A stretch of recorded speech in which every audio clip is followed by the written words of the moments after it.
එම තත්වෙන් මුදා ගැනීම සඳහා වඩාත් ශක්තිමත් හා නිවැරදි වැඩපිළිවෙලක අඩංගුව හා එය ක්‍රියාත්මක කළ යුතු ආකාරය පිළිබඳ ජාත්‍යන්තර මූල්‍ය අරමුදල සමග නැවත සාකච්ඡා කිරීම සම්බන්ධයෙන් වර්තමාන ආණ්ඩුවේ පොහොසත් රටක් ලස්සන ජීවිතයක් ප්‍රතිපත්ති ප්‍රකාශයේ සඳහන් වුවද වත්මන් රජය ජාත්‍යන්තර මූල්‍ය අරමුදල සමග පෙර පැවති රජයේ ප්‍රතිපත්ති හා අනුව යමින් කටයුතු කරන ආකාරය දකින්නට ලැබෙනවා.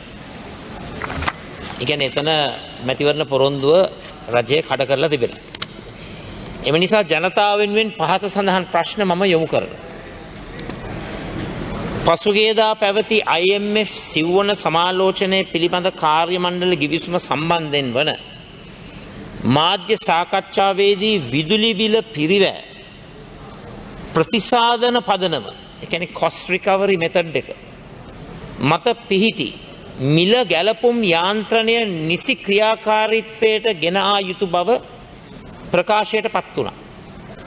ඒ කියන්නේ IMF එක කියනවා cost recovery method එක ක්‍රියාත්මක කරලා ප්‍රතිසාධන පදනම යටතේ විදුලි ගාස්තු වැඩි කරන්න කියලා. එම ස්ථාවරය තුළ හිඳමින් වර්තමාන රජය විසින් විදුලි ගාස්තු වැඩි කිරීමට කටයුතු කරන්නේද? විශේෂයෙන් මම කියන්න කැමති කරු කතානායකතුමනි මට පොඩ අවසරය දෙන්න. මේ IMF එක කියන cost recovery method එකයි අපේ PUCSL එක මහජන උපයෝගීතා කොමිසම ක්‍රියාත්මක කරන cost recovery pricing එකයි අතර ලොකු පරස්පරයක් තියෙනවා. හැබැයි රජය ගිහිල්ලා පිළියරන් තියෙනවා IMF එකේ cost recovery ක්‍රමවේදය PUCSL එකේ cost recovery ක්‍රමවේදය බැහැර කරලා. මේක බරපතල ප්‍රශ්නයක්. ඒ නිසා මේකට අපිට ඍජු පිළිතුරක් අවශ්‍යයි. එසේ විදුලි ගාස්තු වැඩි කිරීම හරහා ජනතාවට සිදුවෙන බලපෑම පිළිබඳව රජය විසින් මේ වන විට තක්සේරුවක් සිදු කර තිබේද? ඒ කියන්නේ ඒකක 0 සිට 90 අතර එක් කාණ්ඩවල විදුලි පාරිභෝගිකින්ගේ විදුලි බිල යලි කොපමණ ප්‍රමාණයක් වැඩි වේද? විශේෂයෙන්ම 0 සිට 90 ගැන අපි කතා කරේ විශේෂයෙන්ම මේ ජන සමාජයේ ඉන්න අසරණම ජන කොට්ටාසය. විශේෂයෙන්ම විදුලි බිල කොපමණ ප්‍රමාණයකින් මේ IMF ගිවිසුමේ කොන්දේසි වලට යටත් වීම තුළ වැඩි කරන්නට රජයේ කටයුතු කරනවාද කියන එක අපි අහන්නට කැමතියි. රජය විදේශීය ඩිජිටල් සේවා සපයන්නන් වෙනුවෙන් පැන වූ බදු මගින් අපේක්ෂිත ආදායම කොපමණද? මෙම තීරණයට බලපෑ IMF නිර්දේශ කවරේද? මොකද අපිට අහන්න ලැබුණා IMF එක 30ක් බදු ගහන්නයි කිව්වයි කියලා. රජය 15යි ගහන්නේ කියලා. ඇයි මේවට බදු අය කරන්නේ? ඒක IMF කොන්දේසියත් අපි දැනගන්නට ඕන.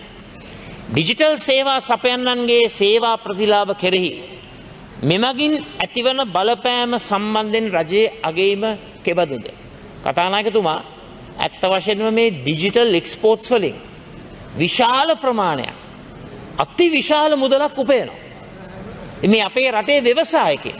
හැබැයි මේ ව්‍යවසායකත්වයට එරෙහිව මේ රජයේ පනවලා තිබෙනවා මේ 15%ක ඩිජිටල් එක්ස්පෝර්ට්ස් බද්ද. මම අහන්න කැමති ඒකත් IMF කොන්දේසියක්ද කියන කාරණා. රජය ජ්‍යෙෂ්ඨ පුරවැසියන් සඳහා ජූලි 1 වෙනි දින සිට සංශෝධිත විශේෂ පොලි යෝජනා ක්‍රමයක් ක්‍රියාවට නංවන බව පාර්ලිමේන්තුවේදී ප්‍රකාශ කෙරුණා. එය 15%ක අවම පොලි ප්‍රතිශතයක් තහවුරු කරයිද? අපි පෙන්වලා දීලා තිබෙනවා ආණ්ඩු ගණනාවක් ભેදයෙන් තොරව මේ ජ්‍යෙෂ්ඨ පුරවැසියන් වෙනුවෙන් 15%ක පොලි ප්‍රතිශතයක් ඒ අයගේ තැන්පතු වෙනුවෙන් අවමය උපරිමය ලක්ෂ 15ක තැන්පත් වෙනුවෙන් ලබා දුන්නා. නමුත් දැන් ඒක ලැබෙන්නේ නැහැ. ඒක ලබා නොදෙන්නෙත් IMF කොන්දේසි මතද කියන එක මම අහන්න කැමතියි. ළමා තැන්පතු මගින් අය කරන රඳවා ගැනීම බදු නිසා සාමාන්‍ය ජනතාවට ඉමහත් ගැටලු ඇති කර තිබෙන බව රජය දන්නේද? කතානායකතුමා පොඩි දරුවන්ගේ ගිණුම් වලිනුත් බදු ගහනවා. ටැක්ස් ගන්නවා. මේ කුඩා ලදරුවන්ගේ දරුවන්ගේ ඉතින් මේක සාධාරණද? ඒකත් IMF ගිවිසුමේ ප්‍රතිඵලයක්ද කියන එක මම අහන්නට කැමතියි.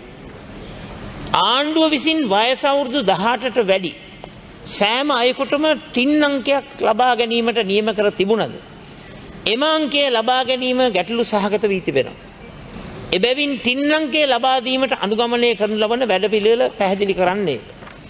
ඒ වගේම ස්වැට් අවසන් කොට හඳුන්වා දීමට බලාපොරොත්තු වන නව යාන්ත්‍රණය සකස් කොට අවසන්ද? ඒ කුමක්ද? නව ක්‍රමයේ ක්‍රියාත්මක කිරීමට පෙර මීට පෙර වූ වසර ගණනාවක වැට්ටාපසු ගෙවීමේ හිඟයන් පියවීම සඳහා රජය කටයුතු කරන්නේද? නව බදු ක්‍රමයේ ක්‍රියාත්මක කිරීමට තරම් තාක්ෂණික හා මානව සම්පත් සූදානමක් දේශීය ආදායම් දෙපාර්තමේන්තුව සතු වේද?